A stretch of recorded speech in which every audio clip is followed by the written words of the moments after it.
Hey everyone, welcome to brain food study point. My name is Avdhesh और आज हम लोग क्लास 12वीं के सत्ता के वैकल्पिक स्रोत के बारे में हम लोग देख रहे थे। तो हमने यूरोपियन यूनियन के बारे में देखा था। आज हम लोग देखेंगे आसियान के बारे में और उसके आगे के बारे में देखेंगे। तो चलिए बढ़ते हैं आगे।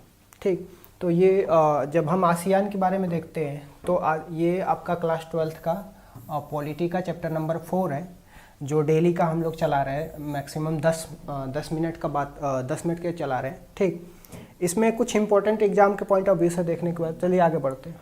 सत्ता के वैकल्पिक केंद्र की बात हम करते हैं क्लास 12वीं की। ठीक, अब देखिए इसमें क्या होता है, बात करते हैं।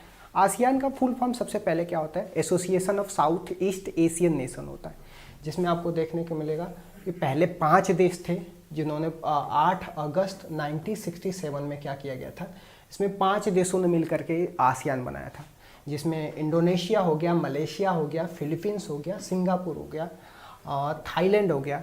ये 5 देशों ने मिलकर के कौन सा बैंकॉक घोषणा की थी। तो इस पे बैंकॉक घोषणा पत्र पर जाकर सिग्नेचर किया था, तब जाकर के क्या बनाया था, आसियान बनाया था। आसियान का फुल फॉर्म क्या है? Association of south east Asian nation है।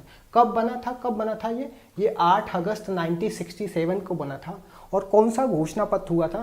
तो बैंकॉक घोषणा पत्र पे हस्ताक्षर करके 5 देशों ने क्या करी थी, आसियान का स्थापना किया था।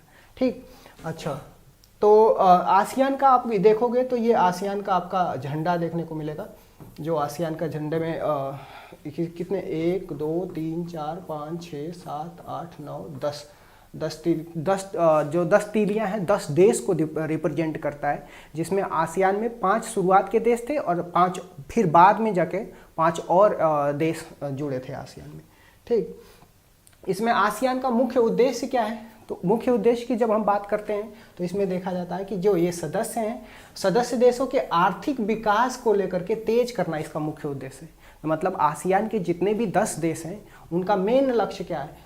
जो भी सदस्य देश है वो आर्थिक विकास को तेज करने का लक्ष्य है। और दूसरा क्या है, जो भी सदस्य देश है एक दूसरे के सामाजिक और क्या आर्थिक विकास में क्या करेंगे, सहयोग करने का मतलब सोसाइटी और इकोनॉमिक्स में एक दूसरे को कोऑपरेट करेंगे, जितने भी आसियान के 10 कंट्री हैं। ठीक, अच्छा, तो आसियान की शैली क्या है?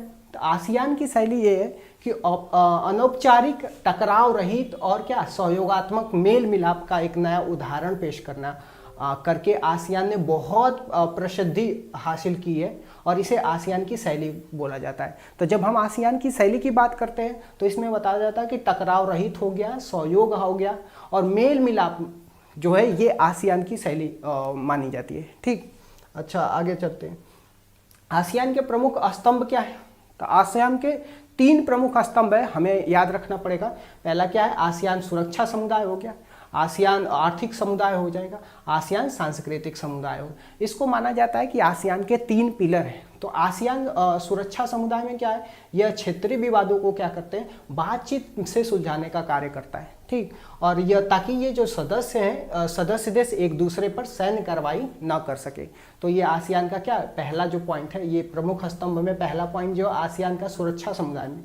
ठीक, और दूसरा पॉइंट जो है आसियान का आर्थिक समुदाय की जब हम बात करते हैं तो इसका मुख्य उद्देश्य क्या है, आसियान के देशों का एक साझा बाजार और उत्पादन आधार करना, ताकि इस क्षेत्र के सामाजिक और आर्थिक विकास में क्या कर सके, मदद मिल सके। तो ये आसियान का क्या है, आर्थिक आपको आर्थिक समुदाय देखने को मिलेगा।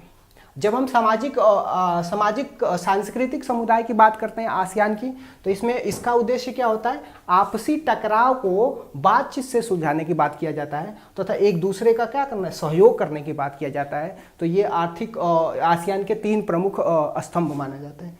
ठीक, तो आगे बढ़ते हैं।